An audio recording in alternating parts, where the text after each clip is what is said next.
jouer peut-être jouer peut-être na moins inconscience, il y a moins certains Congolais. Yebisenga Batouana ba réclamer Kabila sur base ya nini? Na souvenir nini ya malamu au Kabila salaki na mboka pendant 18 ans, ces groupuscules ya Batouana manipulé à coup ya mbongo ba réclamer retour à Kabila. Voilà l'inconscience que j'ai toujours eu na Boka Oyo. L'inconscience ne bomi mboka Oyo. Congolais bossani 18 ans à torture, a bossani 18 ans à souffrance, lelo moi groupuscule à Batou, moyena 10 000 francs congolais. Au regret Kabila Zonga. Quel niveau inconscience? Malheureusement, baza minoritaire Batouana, badimi ba pesa ki bango, yango aussi central na bango te. Mais les Congolais consensueux, ata moko jamais ata na ndoto akorever Kabila Zonga na mboka oyo. Vous comprenez? Na mabeo asali ba Congolais, jamais un Congolais consciencieux, jamais. Vous comprendrez que certains Congolais, il y a des choses qui vont réfléchir dans Taliboumbazui, Nzala et comme Namoutou, ils réfléchissent comme ça. Demandez à quelqu'un qui vous a tué pendant des années, ou a maltraité Bino, na souffrance pendant 18 ans, va payer 10 000 francs au Kangipe Kabila Zonga. Il faut être inconscient, je pense. Kabila Zanan. Kabila appartient déjà au passé. PPRD c'est Koufa. Et ça, il y a des choses qui sont en actualité. Kabila appartient au passé, il ne sera plus jamais président en Mboka Oyo. PPRD, son parti, n'aura jamais pouvoir sur Mboka Oyo. Ça ne sert à rien que Kabila, PPRD, appartenir au passé, papa. Souffrance soit où tu wapi, avant de bâtir Sekedi. Kabila, quand on a pouvoir, il fallait tout détruire. Okay. On peut détruire dans un jour, mais reconstruire, il faut prendre le temps. Ne demandez pas à Tshisekedi, pesa e masumu nyonso akana Mobutu ala ayamba yango. Ana baguette magique messieurs. Même si on prenait Joe Biden na Congo, on sait la miracle était. La situation où on a Congo, on sait la miracle était. Bati ko kosa batu ba politicien aîné. Mais dis-moi nous voyons la volonté au Félix Anango. Nous voyons la détermination en Zanayango. Et parce que c'est espoir du peuple congolais que lobby, les choses iront mieux. Il y a positionnement, les soi-disant opposants et le PPRD un modèle Namboka Ote. Quand on encourage à Koroba un modèle Namboka Ote, c'est eux qui sont à la base de la souffrance du peuple congolais, PPRD Kabila. C'est eux qui ont de tous ces pays. Ils ont pillé ces pays. Vous comprenez? Bafanda Nien, Batana Nimboka Zobonga, sous l'air Tshisekedi, Bafanda calme. Vous comprenez? Pas la leçon au PSA Bissoti. Ok. Mbote na bandeko tuba mesana kolanda magazine ya yoka baza tozada sur le terrain awa. Nama na mboka président Marcel Ndetosa ne décryptage ya actualité politique oza toujours koleka na kati ya mboka na biso République démocratique du Congo. Merci na Serge Penzaza toujours na ma caméra na osenga ya fongola caméra. Bon mon invité na nga mukolo na ke na lumangu kopesa mwana mboka Mbote. Mbote messieurs les journalistes. Liloba na bandeko bazolanda. Mbote na bandeko nyonso ba kolanda biso na émission lelo bakozala dessus na ba analyste au sel bango pona ba actualité ya mboka na biso. Ok, ça peut tarder to koti na maman likambo to mukolo lomo na mboka to monaki Vital Kamerhe oya bimaki banda mboka kenaki ba soigner malade ozonga na yebo ozonga na prison boloko mais to moni Vital Kamerhe komi libre to ebite Vital Kamerhe nde ba première réseau bimaki Vital Kamerhe nde kozonga zongi bo akoma premier ministre Samba Lukonde akolonga to ebite masolana eza solo toni yotake tuma maye le koko lobana bandeko bazolanda oni. Merci d'abord pour la question, messieurs les journalistes. J'aimerais un peu préciser par rapport à la rumeur qui fait état, il y a libération à Kamerhe ou à Kitman. Au monde congolais, l'ignorance dans le bar à chaque fois, peuple congolais, il faut que vous allez informer. Il faut que vous appareil judiciaire n'a fonctionné. La loi qui fonctionne. Vital Kamerhe n'a jamais acquitté. Lorsque vous avez un problème à niveau de juridiction moko, par exemple la première instance, so basamseko par exemple, nesi Kamerhe basamseki na cour d'appel il y a 4e rue. Non, la TGI par exemple. Alors, tant que basambisi ba condamné Kamerhe à 20 ans. OK, Kamerhe a été interjecté appel aux alliés droit reconnu à tout incriminé. Vous comprenez? Il a interjecté l'appel dans la cour d'appel, arrêt Bimi, Bakatelier 13 ans et à prison. Maintenant, la dernière instance, il y a la cour de cassation. Vous comprenez? Kamere ne fait que respecter la procédure judiciaire des Aranambo Kanabiso. Loin de là, balobi Kamere va katier, va libérer, va quitter. Loin de là. Ce sont des gens qui ne maîtrisent pas comment fonctionne la juridiction en Bokanabiso. Na niveau à cour de cassation maintenant, cour de cassation a traité à fond à l'Ikambouté, a traité à forme. Il y a un avocat à Kamere balobi que non, procédure qui violée. Vous comprenez? Parce que la cour de cassation traitera toujours violation à la loi ou justice et coutume, il y a droit. Ok?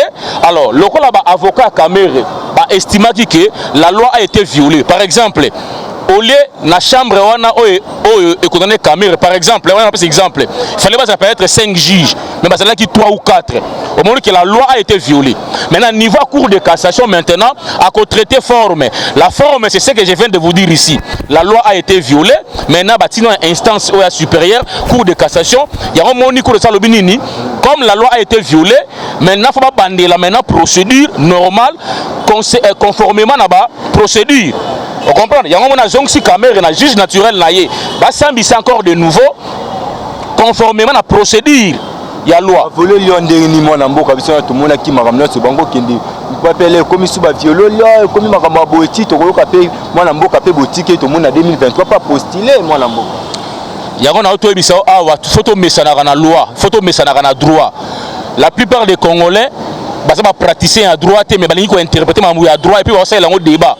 Des choses qu'ils ne maîtrisent pas. Na auto ebisa awa la dernière instance ya mboka na biso li cour de cassation. La cour de cassation Moussa na Zaranini.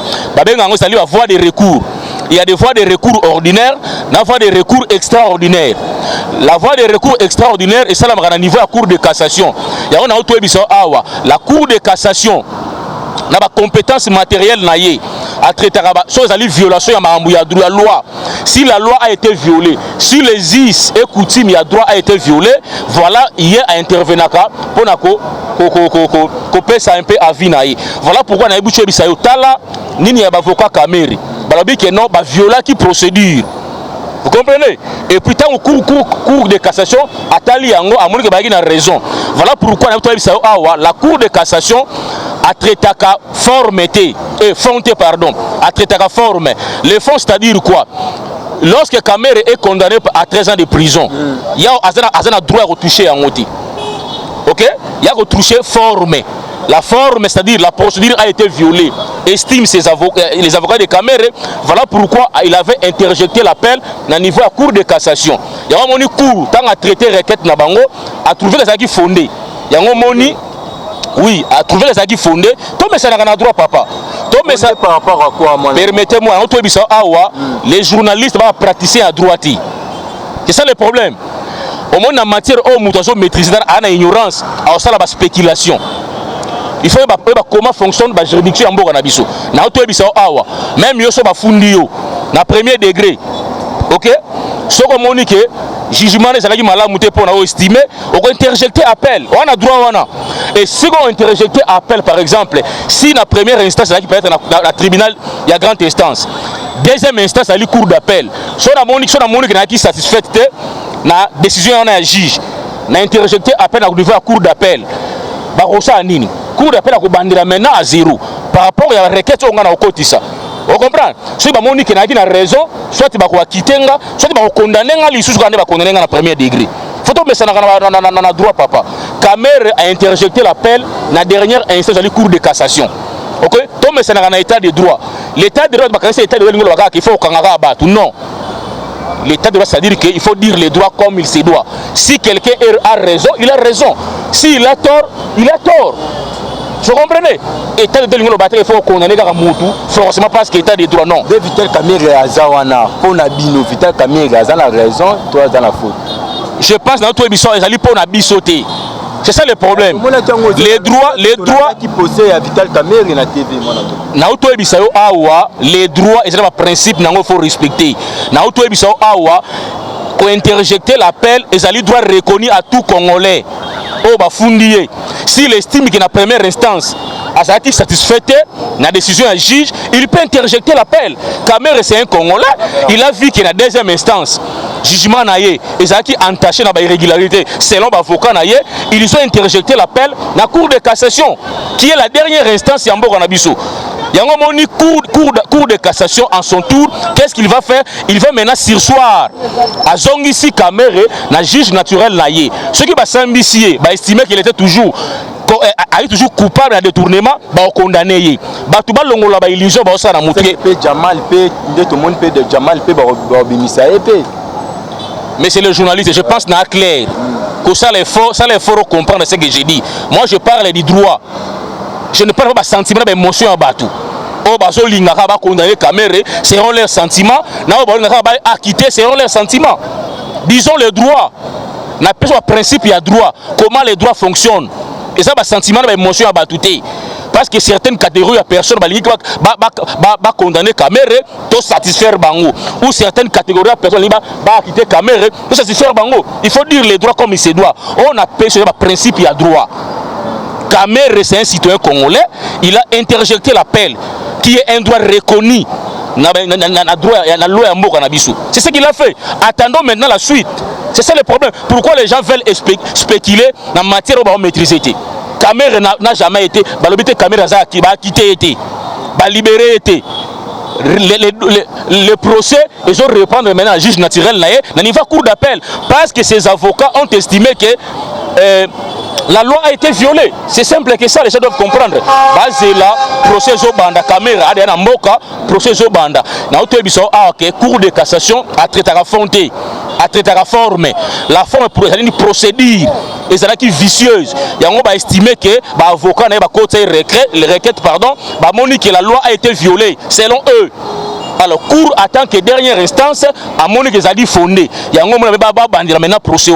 Mais le fond, il y a touché à frontière, il y a touché à forme. Voilà un peu la vérité. Moi, je suis petit, mais tout le monde a qui est Vital Kamere retourne à Ebou comme première ministre. On nommé maman première ministre. Quand des bandits qui ont des bassines qui n'a pas chef de l'État, il faut la première ministre. Tout le monde retourne à Vital Kamere. Des bandits qui ont évité ce de jour qui ont. Yo mona barambango za solo tundengeni. Na lobby, les Congolais aiment beaucoup spéculer. Bâtir au sala ba raccordement frauduleux. On comprend. Kamere a été condamné dans la deuxième instance à 13 ans de prison. Ok? Il a interjecté l'appel. C'est une procédure normale, il y a droit. Parce qu'il est citoyen congolais. Ceux qui sont condamnés à niveau de la cour de cassation aussi, sont condamnés, Kamere a la prison. Ceux qui sont acquittés, rien ne nous dit que Kamere, ceux qui sont acquittés, à la première ministre. Voilà, c'est juste une spéculation. La spéculation à Batouté. Mon Congolais, ça m'a cassé dans chantage, dans spéculation. Vous comprenez? Ni part, il a dit que Kamere est le premier ministre. Mais s'il s'avérait que Kamere est acquitté, ils ont le droit naïe, comme tout citoyen congolais, c'est le premier ministre. C'est ça le problème. Mais pourquoi les gens veulent spéculer? Pourquoi les gens veulent faire un raccordement frauduleux? Ce n'est pas normal. Batika justice n'a pas la moussa comme il se doit. Si Kamere est coupable, il sera condamné. S'il n'est pas coupable, il sera acquitté. Du reste, quand c'est le premier ministre, cela revient à pouvoir, à choix chef de l'État Yemoko. Donc c'est un peu ça. Ok, moi je tous ceux qui ne payent sa petite émission dans le magazine Yoka Base, moi tout le monde qui retour à Joseph Kabila na Katsakin, tout le monde qui population qui n'a qui koyamba Joseph Kabila, to éviter et ni kolobanini. Na leo wana c'est que Kabila et comme ko senga zonga to ndenge moi je pense que Congolais, certains Congolais bazarent un peu la mémoire courte. Au moins Congolais, il est facile à manipuler. Vous comprenez? Moi, groupuscule ya Batouana, Obayaki, Wana, moyennant l'argent, qui bango, tout le monde va filmer. Oui, je vous informe. Peut-être, t'as la vidéo est virale dans les réseaux sociaux. Au moins, combien de qui quelques groupuscules Wana Batou, Bazoa qui mbongo. Vous comprenez? Baza, t'as 1%. C'est ça. Tout ça rejouer peut-être dans moins inconscience, il y a moins certains Congolais. Yebisenga Batouana, va réclamer Kabila sur base ya nini. Na souvenir nini ya malamu au Kabila salaki na mboka pendant 18 ans ces groupuscules ya Batouana manipulé à coup ya mbongo ba réclamer retour à Kabila. Voilà l'inconscience que j'ai toujours eu na Boka Oyo. L'inconscience ne bomi mboka Oyo. Congola bossali 18 ans à torture, a bossali 18 ans à souffrance, lelo moi groupuscule ya Batou moyennant 10 000 francs congolais au réclamer Kabila zonga. quel niveau inconscience malheureusement baza minoritaire batouana badimi bapesa ki bango yango aussi central na bango te mais les Congolais consensueux ata moko jamais ata na ndoto akorever Kabila zonga na mboka oyo. Vous comprenez? Na mabe o asali ba Congolais jamais un Congolais consciencieux jamais. Vous comprendrez que certains Congolais il y a des choses qui vont réfléchir dans Taliboumbazui Nzala et comme Namoutou ils réfléchissent comme ça. Demandez à quelqu'un qui vous a tué pendant des années, ou a maltraité Bino, na souffrance pendant 18 ans, va payer 10 000 francs au Kangipe Kabila Zonga. Il faut être inconscient, je pense. Tout le monde retour à Joseph Kabila, côté si réunion, peut perdre de côté na réunion, tu éviter réunion ni ba côté libre moi Lamboka, au libre la Noba Lamboka. Kabila est libre à côté sa réunion. Toi, un pays démocratique, non? Comme libre pour la Bino. Mais dans le pays démocratique, tu sais que Ayakob Sabino, Alinga Zongi sa démocratie na Mboka, Ozaki bafoué pendant des années. Kabila c'est un citoyen, à côté, il a son parti politique qui fonctionne d'ailleurs. Soit à côté réunion, en quoi c'est dossier là on commenter. Il y a un petit à côté réunion nanda kunanga, faire le on média. Kabila Zanan. Kabila appartient déjà au passé. PPRD c'est Koufa. Et ça a bien des bozong sa PP, bozong sa bangon actualité. Kabila appartient au passé, il ne sera plus jamais président en Mboka Oyo. PPRD, son parti, n'aura jamais pouvoir sur Mboka Oyo. Ça ne sert à rien que la Kabila, PPRD, bazo appartenir à passé, papa. Quand les bazol bakebino boyo Mboka, bango moi qui bazo ngama Mboka. Bon, moi je pense que les Arabes inconscients doivent réfléchir marque wana. Kabila a géré Mboka pendant 18 ans. OK? Tshisekedi n'a que 4 ans. Alors, comparer les deux gestions de deux personnes, peut-être, au moins ils sont aux corruption à niveau, na moyen les pinières, ou réfléchir sous malamouté. Quand je vois un monsieur comme Raymond Chibanda, alors ça la comparaison à la gestion Tshisekedi na Kabila, j'ai compris que Mbongo est comme ça moutonné qui zengi. Oui. Quelqu'un qui a fait 18 ans en Mboka, il a détruit ce pays pendant 18 ans, et aujourd'hui gestion à Tshisekedi il y a 3 ans et demi, au comparé Bangomi Bali. Même s'il faut comparer. Dans 3 ans, c'est que Tshisekedi a sali Kabila Sala Yangota. Dans 3 ans, soyons honnêtes. Mon président Félix a sali. Non, peut-être nous, journalistes, j'arrive. Première des choses d'abord, le Congo a été coupé. Dans le reste du monde, toi qui enclavé le Congo sur le plan diplomatique. Moi, investisseur dans le Congo, ça l'a dit. Le Congo a été représenté par le Rwanda pendant des décennies. Mais autour de la question, laissez-moi aussi finir. Tu sais que d'ailleurs, il a compris des choses. Pour que les Congolais soient en concert des nations, il a fallu une diplomatie agissante. Vous comprenez? Il est allé là où il décidé de sortir de Mboka. À côté du Congo, à niveau. Lélo a commencé à parler du Congo. Grâce à la diplomatie, tu sais que Lélo. Grâce à la diplomatie, ils ont bien d'investir dans le Congo. Je crois au monde récemment, les investisseurs turcs sont les Belges sont d'ici les Américains sont c'est grâce à la diplomatie qui s'est dit. Vous comprenez? À Zongi Congo, on a concert des nations. Le Congo est comme fréquentable. Dans le temps, le Congo a été classé comme un pays à haut risque dans le monde. Je t'informe. Aucun investisseur sérieux n'a au Congo. Les Américains sont comme grâce à parce que les États-Unis ont investi dans Mboka Oyo, corruption zati. Vous comprenez? Avec l'IGF, les bras séculiers à Félix, au moment où on va traquer, va détourner, n'a pas corrupteur. C'est-à-dire que c'est assainir finance publique en Mboka Nabiso. Nazoya, on a la réalisation, on peut savoir malembe. Tokendi. Aujourd'hui, on a une infrastructure routière dans toutes les provinces. On a Banzela, on a hôpitaux, on a école, dans toutes les provinces. Ok? Alors, et ça, c'est la réalisation. Vous comprenez? Alors, bateau, c'est ça le côté, et ça, c'est jalon, c'est aîné, c'est aigri. On a la vérité en face, mais ça la semblant, comme des Raymond Chibanda. Oh, bah, il y a chance à Mboka pendant 18 ans, bah détruire Yango, bah enterrer Congo.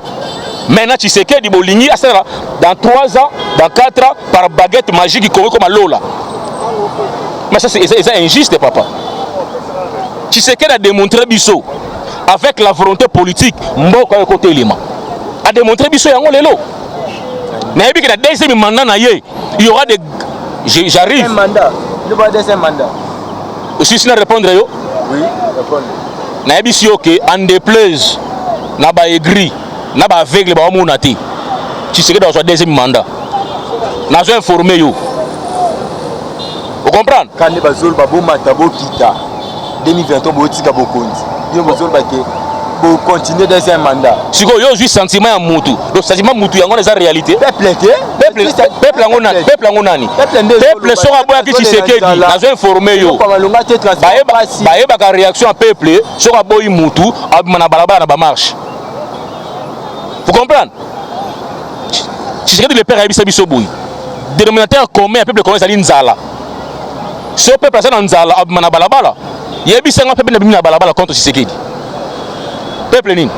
Peuple a yebi, peuple a zoba a dit peut-être a zoba te. Toujours terre comprendre de politique. C'est-à-dire on moni ba en opposition, ba zo arriver comme manipuler peuple té. Peuple a comprendre ah, Moutou a sa volonté. Il faut te payer ça étant. Ceux qui ont 18 ans, lui il n'a que 4 ans. Mais besoin de ko sabiso, to ba kasa ele côté. Peuple a comprendre qu'il y a le kuta. Il y a un moment boy comme na balabala. Parce qu'il a confiance au chef Net Tshisekedi. C'est ça la vérité. Parce que marche awa. Est-ce que combien? Est-ce que qui ndengeni? Yo journaliste non? Parce que nga bilan marche à Fayulu. Na ba kabila ça qui ndengeni. Na auto ebisayo, na auto ebisayo awa, s'ils étaient forts. Régime Makalezo continue. Ceux qui peuple ça na bango, ba benga ba marche, ba benga ba ville morte comme on faisait dans les temps. Ne ba monter na peuple. Peuple ngo le la télévision, na veste à Moulaï et Penge, peuple na binoté. Non. La politique, c'est la plateau télévision, mais c'est le journaliste. C'est sur le terrain. Ceux qui ont un peuple réellement à solo, ils manipuler le peuple tout ça là-bas. Ils ont une marche, à Mouneni. Ils ont un peuple qui a balabala, tout le monde a peuple. Peuple à la télévision. Il peut démontrer force dans la balabala. Et c'est la télévision. Vous comprenez? C'est la opposition à la télévision. Vous comprenez? Na balabala, peuple na balabala a la marche contre Félix Tondimike, balingi sous Félix té. Et na ba télévision té. Peuple a sous député, peuple a yebi, ba fort au président de Sala yebi, azobati. Vous comprenez? Tous plus de 4 décennies va former sur la Tshisekedi. To yebi. Nous avons compris que le président a sa volonté de Moussamboka ou. Mais tant ils a mukita a na 4 ans. Comment on a une baguette magique pour un pays qui a été détruit pendant 60 ans. Et vous pensez que dans 4 ans, et comme à Lola, hein? Dans 4 ans, comme à Lola, quelle façon de réfléchir comme ça? 5 ans, tu as la base. 5 ans, tu as la base. Tu as la base. Dans le deuxième mandat maintenant, beaucoup de monde maintenant sait que le président fera. Et c'est le problème. La promesse n'est pas la vie au peuple Zoboya. Promesse kaka. Mais qu'est-ce que vous appelez promesse? Tout président au monde, avant d'agir, il faut promettre, non? Que n'a pas la bourri, n'a pas bien pas ça là. Il y a une promesse ni Félix a fait ça là. J'attends souvent les gens dire que non, la promesse banini. Ouais, c'est discours il y a pas perdant. Ministre économique tout le monde qui n'est pas Kabila bloc ça qui n'a c'est il y a côté bloc comme on mata dollar comme on mata peuple là qu'on recouvre de somba sous et le il y a tellement l'amboka pourquoi ça dit n'a parlé mais bosombe le quoi demi ba misusu bazangi dollar et matina combien? Kabila agit dollar na 90. Non, je crois que c'est 40. Ati on a 165. Beta et ça dit combien de pourcentage? Tu sais que en 2019 agit dollar na 165, le jour à 2000, 200. Il y a combien de pourcentage entre na Kabila? Tout ça va bazo baté ba di pebiso. Nani dollar et matima casse entre Kabila et Tshisekedi. C'est simple que ça. Pourquoi vouloir mentir les gens? Il faut que au Congo, l'économie à Congo est extravertie. Ok? Kabila a salaki yango à dessin. Pour la bonne économie à Congo. A joué l'économie à Congo, personne n'a pas d'étranger. Il y a des Libanais, des Indo-Pakistanais. Il a fait ça à dessin. C'est que tu vivre les conséquences, il y a mauvais gestion Kabila. N'a pas tout naïe. On n'est pas deep. Bon manipuler, ils ont fait ça à dessin. Tant que l'économie en Bogo, personne n'a Indo-Pakistanais. Tu attendais à quoi? Tu attendais à quoi? Quand les gens disent des bêtises, parce qu'ils comprennent n'importe quel fonctionnaire. Tu sais que du maintenant, comme Luka, a zongi c'est que nous avons des Congolais qui Kabila a mis Miba. Au profit de Nini, il y a Nili Naye. Abomi Jekamine, Ayeba Kike, et c'est pour moi l'économie à Congo. Et c'est la vérité. Il a détruit la Miba, a détruit Jekamine. Vous comprenez? Aïbeke. Donc, c'était il y a une finance économique au Congo. Mais Abomi Yango, au profit de Sassine et les autres, mais bon, le côté, Tshisekedi. Bon, il y a souffrance ou Tchouapi, avant de Tshisekedi. Kabila, quand on a pouvoir, il fallait tout détruire. Okay. On peut détruire dans un jour, mais reconstruire, il faut prendre le temps. Ne demandez pas à Tshisekedi, ça est ma soumounion soit Kabila au Boutou, à la Mayango. À la baguette magique, messieurs. Même si on prenait Joe Biden au Congo, on sait le miracle était. La situation où on a Congo, on sait le miracle était. Parce que ça va politicien est né. Mais dis-moi, nous voyons la volonté au Félix Anango. Nous voyons la détermination en Zanayango. Et parce que c'est espoir du peuple congolais que lobby, les choses iront mieux. C'est ça le problème. Et le gars qui bango yango na Kabila na Mobutu, ba qui na volonté ko aider mboko développer et bongata. Mais c'est qu'il y a une volonté wana. Yango a otambola au prix de sa vie comme mataba avion otambola ça. Il y a pas un sentiment. Hein? L'ikola peuple congolais c'est la malamu. A otambola partout butu na avion.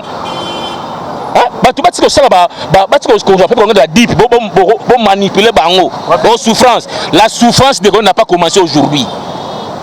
N'a pas commencé aujourd'hui. Même ce que nous vivons aujourd'hui, les conséquences. Il y a mauvaise gestion à Kabila Mobutu. C'est ce que nous vivons aujourd'hui. Et puis n'oubliez pas aussi, guerre à Ukraine aussi, Covid ici et Yaki. Il y a beaucoup de choses qui entrent. La souffrance est planétaire. J'arrive, on appelle ce exemple les lots. On appelle ce exemple. Voilà. Chose à qui je ne comprends pas. Conséquence à guerre, les lots peut être bleu dans le monde. L'IP fait matin. L'IP c'est le marana bleu.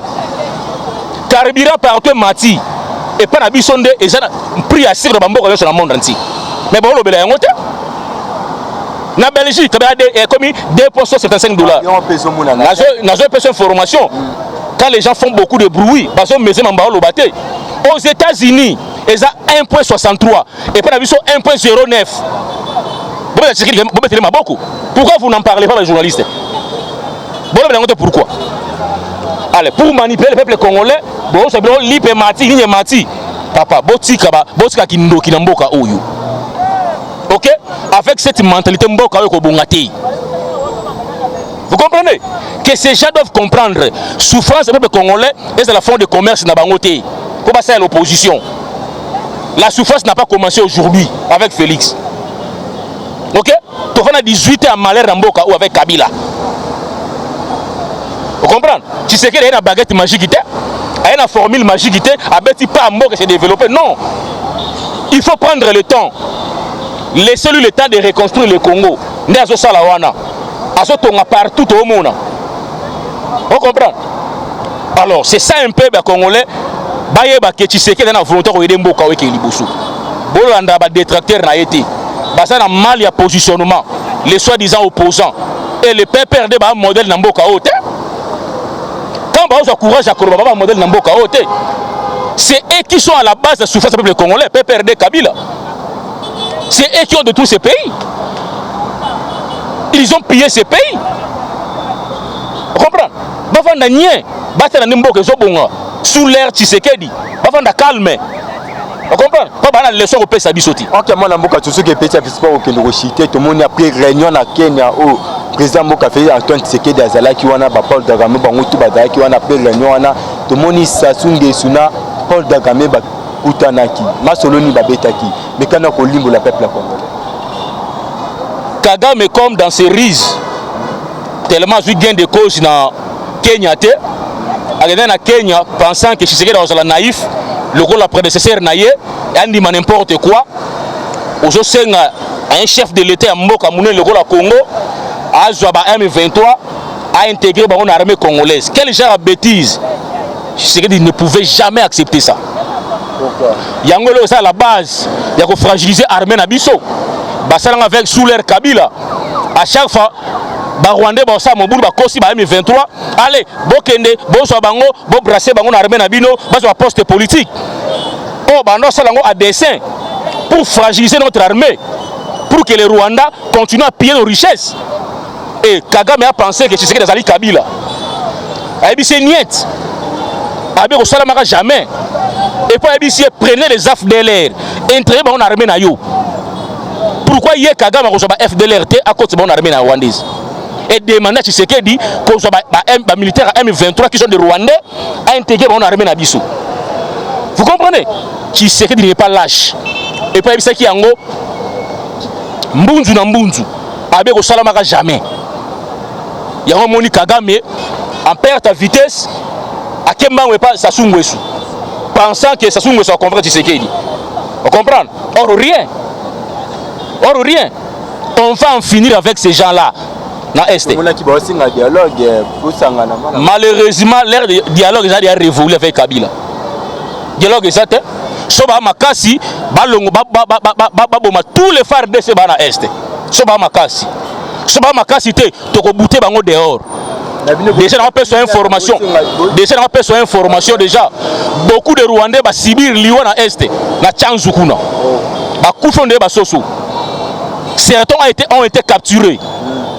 Vous comprenez? Parce qu'il va ventir déjà des révolus avec Kagame. Et moi, je pense que Kagame est fatigué na Moutunaï. Si on a Congo, c'est l'ère de Kabila, on s'est trompé à l'époque. Et puis le FARDC va monter en puissance. Pour mettre bango hors d'état de nuire. Va ventiler tout bazo œuvrer dans l'Est wana. Ba Rwanda wana. Allez, ba monike sur le plan bitumba ba kokite, ba comment le dialogue. Dialogue avec qui? On doit imposer la paix. Il n'y a pas à négocier avec ces bandits. Il n'y a pas à négocier. On doit leur imposer la paix dans ma casse dans l'Est wana. Et bien là, quand Rwanda mbangwa, bati mindu ma papa, bati mindu ma papa. Il n'y a pas à négocier papa.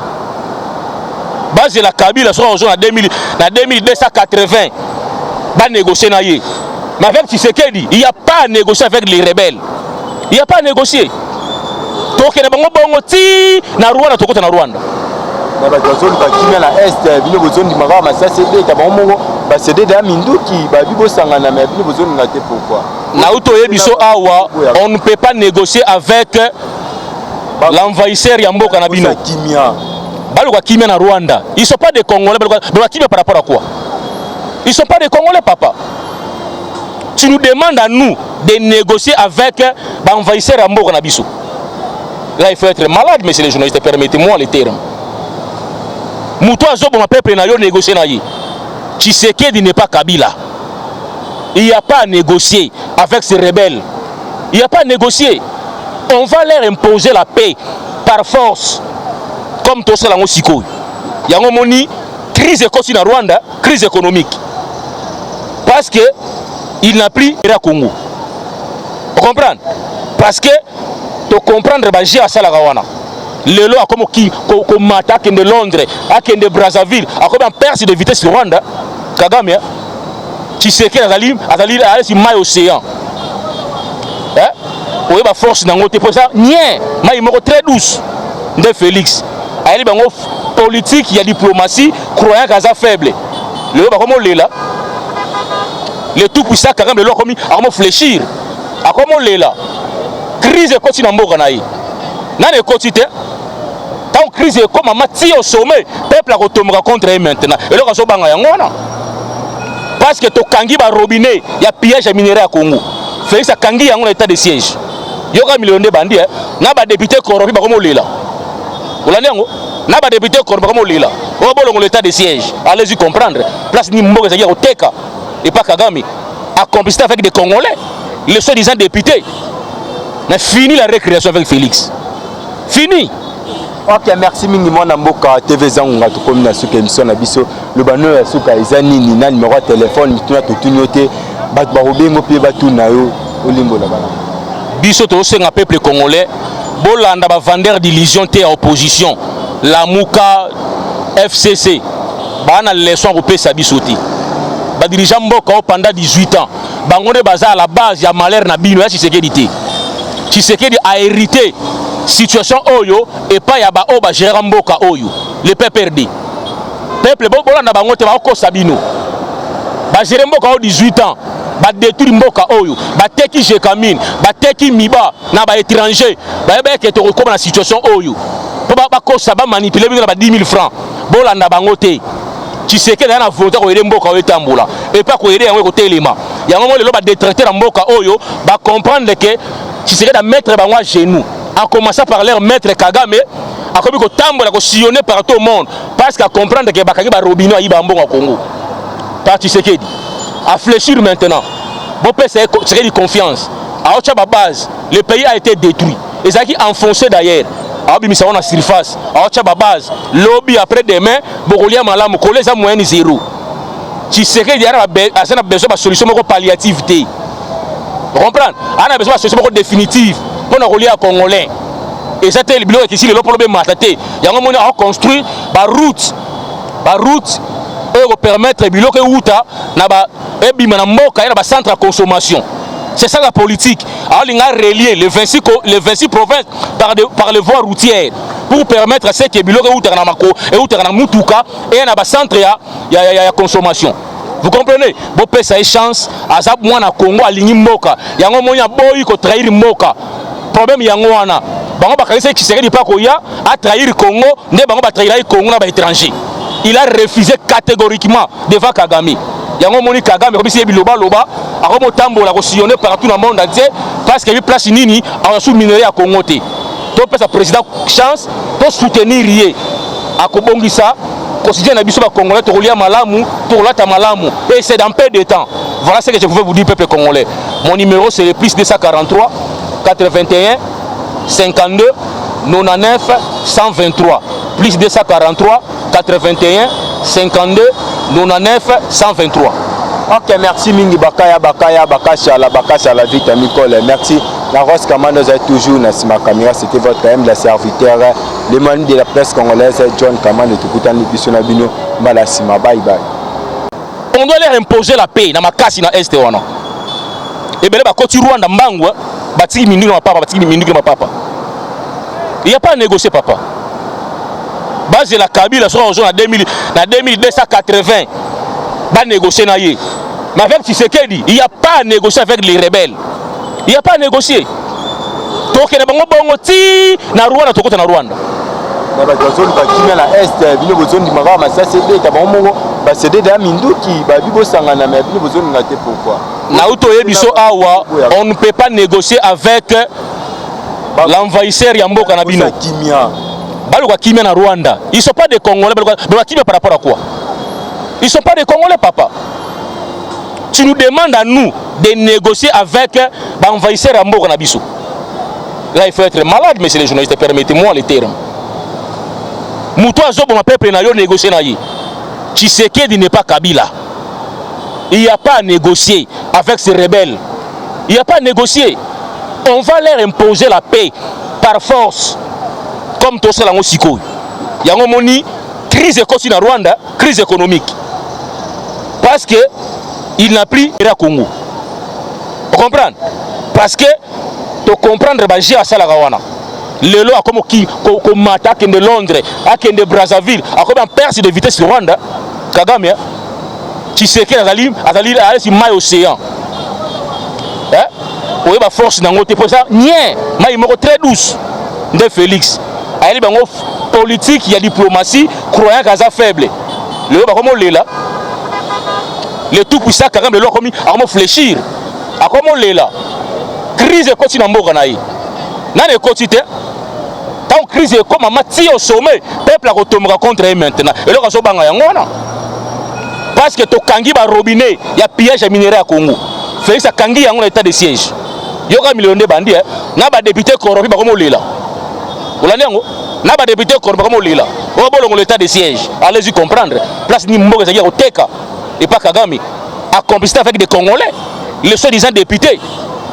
Mais fini la récréation avec Félix. Fini. Ok, merci mingi mwana mboka TV Zangunga to komina suka émission na biso le bano ya suka ezani ni na numéro de téléphone mituna to tunyote bat ba robengo pe batu na yo olimbo la bana. Biso to senga peuple congolais bolanda ba vendeur d'illusion té opposition la Muka FCC bana leçon ko pesa biso té. Ba dirigeant mboka pendant 18 ans bangonde baza à la base ya malheur na bino ya Tshisekedi te. Tshisekedi a hérité situation oyo et pas ya ba o ba gérer mboka oyo le PPRD. Peuple bolanda bango te ba ko sabino. Ba gérer mboka o 18 ans. Ba détruire mboka oyo, ba teki jekamine, ba teki miba na ba étranger. Ba yeba ke to ko na situation oyo. Po ba ko saba manipuler bino ba 10 000 francs.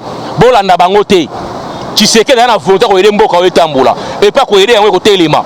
Yango mo lelo ba détracter na mboka oyo, ba comprendre que Tshisekedi a mettre bango à genoux. En commençant par leur maître Kagame, a comme ko tambola ko sillonner partout au monde parce qu'à comprendre que bakaki ba robino a iba mbongo Congo. Par Tshisekedi à fléchir maintenant. Bon père c'est une confiance. À Ochaba base, le pays a été détruit. Et ça qui enfoncé d'ailleurs. À Obimisa on a surface. À Ochaba base, lobby après demain, Bogolia Malamu, collège à moyenne zéro. Tshisekedi a besoin de solution palliative. Vous comprenez? On a besoin de solution définitive pour nous relier à Congolais. Et c'était le bilan qui ici le problème mataté. Il y a un moment à construire la route. La route pour permettre le bilan que Outa na ba ebima mboka na ba centre de consommation. C'est ça la politique. Alors il a relié les 26 provinces par les voies routières pour permettre à ce que bilan que Outa na mako et Outa na mutuka et na ba centre ya consommation. Vous comprenez? Bon pèse ça chance à ça moi na Congo aligni mboka. Yango moya boy ko trahir mboka. Problème yango wana. Bango ba kalise ki seri pas ko ya a trahir Congo, ne bango ba trahir Congo na ba étranger. Il a refusé catégoriquement devant Kagame. Yango moni Kagame comme si biloba loba a comme tambola ko sillonner partout dans le monde entier parce que il place nini a sous minerai à Congo té. To pèse président chance to soutenir rié. A ko bongisa considérer na biso ba congolais to rolia malamu to rolata malamu et c'est dans peu de temps. Voilà ce que je pouvais vous dire peuple congolais. Mon numéro c'est le plus 243 81 52 99 123 plus 243 81 52 99 123. Ok, merci Mingi Bakaya Bakasha la vite Nicole. Merci. La Rose Kamando vous êtes toujours Nassima Kamira, c'était votre M la serviteur, le manu de la presse congolaise John Kamando Tukutan Bino Malasima. Bye bye.